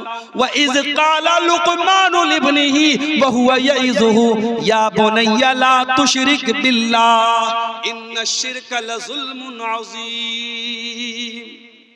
लुकमान समझदार थे, जीनियस थे, बुद्धिमान थे। क्यों? क्योंकि लुकमान अपने बच्चे को नसीहत करते हैं, अपने बच्चे की तरबियत करते हैं, अपने बच्चे को प्यार से समझाते हैं और कहते हैं, ऐ मेरे बच्चे, अल्लाह के साथ कभी शिर्क मत करना, अल्लाह के साथ कभी शिर्क मत करना।